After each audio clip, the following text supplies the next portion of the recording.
bahwa Anda mengatakan Pak mati itu sakit. Apa yang Anda rasakan waktu itu? Rasa dada sesak, sakitnya tuh seperti ditusuk pedang, terus seperti kulit binatang Dikuliti gitu? dikuliti hidup-hidup. Sakit sekali waktu itu Sakit rasanya? sekali. Terus di dada saya terasa sesak. Setelah itu paman saya mengajar saya mengucap kalimat thayyibah, terus mengucap doa 5 syahadat, asyhadu an la ilaha illallah wa asyhadu anna muhammadar rasulullah. Apa betul waktu roh Anda itu dicabut dari kaki gitu, Iya. Anda bisa melihat jasad Anda? Sempat saya melihat jasad saya pada waktu itu, tapi sebentar. Setelah itu saya dibawa pergi oleh 2 orang malaikat ini. Oh. Dan pada waktu itu saya ingin ketemu sama ayah saya. Kebetulan ayah saya sudah meninggal. Dan suatu ayah saya meninggal, dia berusia 55 tahun. Setelah saya ketemu di sana, dia tuh berusia muda. Kok muda? Berusia 17 sampai 20 saya perkira. Anda sempat ngobrol dengan ayah? Sempat. Apa yang Anda sampaikan? Waktu itu ayah nangis. Ayah saya bilang, kenapa kamu kesini nak? Pulanglah, di rumah tidak ada orang. Kasihan lihat ibumu dan adik-adikmu. Tidak ayah, janjiku sama Allah sudah sampai. Dan pada waktu itu ayah saya menangis. Lalu apa yang dia ucapkan? Diam aja dia, tersilang. Kembali ke malaikat tadi, bentuk yang Anda lihat seperti apa malaikat ini?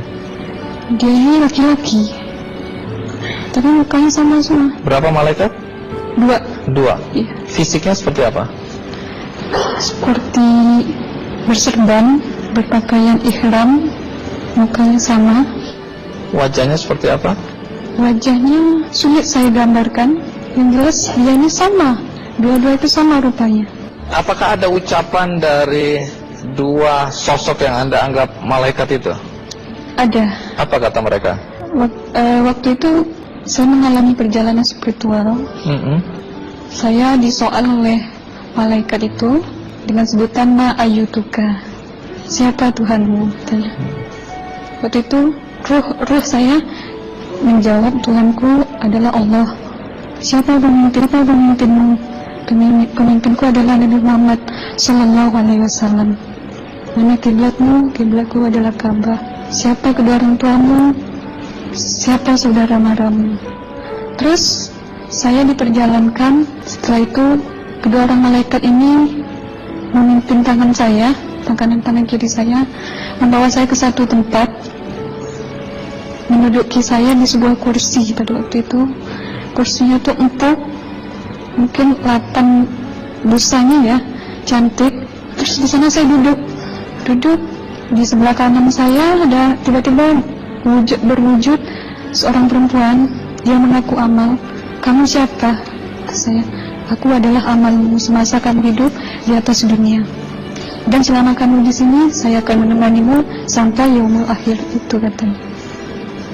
Dan pada waktu itu saya melihat perempuan-perempuan solehah berpakaian muslimah, berkerudung, mencium pipi kanan, pipi kiri. Mungkin salam perkenalan pertama waktu menduduki di situ. Setelah itu saya dihijrahkan lagi, dibawa oleh 2 orang malaikat ini lagi, melihat dosa-dosa besar ya. Di sana saya diperlihatkan ada seorang laki-laki memikul besi di bahunya. Saya perkirakan besi itu mungkin beratnya tuh berton kali ya. Berat sekali ya? Berat sekali. Terus dia berjalan nggak sampai ke tujuannya. Berlumuran darah nanah, baunya na'udzubillah misalnya. Bajunya tuh sobek-sobek. Waktu itu roh saya disaksikan oleh Amal. Saya tanya kepada Amal, roh tanya sama Amal, wahai amalku, dosa apakah yang manusia ini lakukan sewaktu ia hidup di atas dunia? Amal menjawab pada waktu itu, sewaktu manusia ini di atas dunia, dia ini adalah menyantet orang, meneluh orang. sehingga dia berjalan nggak sampai yaumul akhir katanya. Yang kedua, saya melihat ada seorang laki-laki saling bunuh-membunuh. Sebentar kayak gitu lagi. Sewaktu manusia ini hidup di atas dunia, dia adalah seorang pembunuh, hingga dia tidak mau bertanggung jawab terhadap orang yang dibunuhnya. Terus yang ketiga, saya melihat ada seorang laki-laki dihujam kemaluannya pakai besi panas, timah panas itu ya, hingga menembus. Waktu itu roh bilang sama amal, wahai amalku, dosa apakah yang manusia ini hidup di atas dunia? Amal waktu itu menjawab, suatu manusia ini hidup di atas dunia, manusia ini adalah seorang perzina. Setelah itu saya melihat ada seorang laki-laki dihujam kemaluannya pakai besi panas, timah panas itu ya, hingga menembus.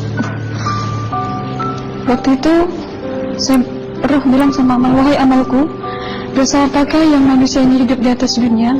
Amal waktu itu menjawab, suatu manusia ini hidup di atas dunia, manusia ini adalah seorang perzina. Setelah itu saya melihat ada seorang laki-laki disebati oleh rotan.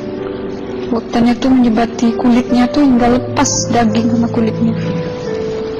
Itu amal menjawab, suatu manusia ini hidup di atas dunia, dia ini tidak pernah sholat Islam,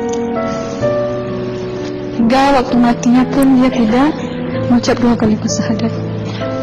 Dan pada waktu itu roh sama amal sempat menghafiz Quran pada waktu itu dengan harapan supaya orang manusia yang Allah siksakan ini bisa terampuni dosanya.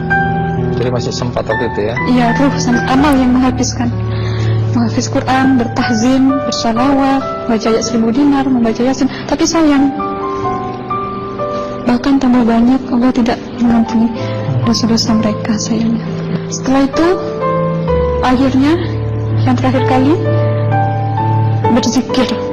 Zikir saya pada waktu itu, subhanallah, walhamdulillah, wa la ilaha illallah, wallahu akbar, la haula wa la quwwata illa billahil aliyyil azim. Sekuat-kuatnya nada saya berteriak, tiba-tiba saya merasakan detik jantung ya. Waktu itu mungkin paman saya yang menyaksikan.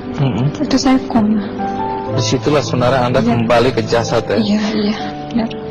Jadi banyak sekali Anda menyaksikan kejadian-kejadian di alam sana ya. Nah, menarik karena waktu kami menghubungin Mbak Aslina, pada dasarnya Mbak Aslina keberatan menceritakan kembali kisahnya. Tapi kalau toh akhirnya Anda mau sampai di sini dan Anda sudah bercerita, apa harapan Anda pada orang-orang yang mendengarkan kisah ini? Ya, harapan saya pertama, ya lebih banyak menyambut puasa ya, lebih banyak mendekat diri aja sama Allah, perbanyakkan amalan soleh, perbanyakkan zikir, perbanyakkan sholawat, baca Quran, dan sebagainya. Itu harapan Anda ya? Iya. Baik, terima kasih Mbak Aslina ya, sudah datang dari Bengkalis untuk menceritakan kisah ini.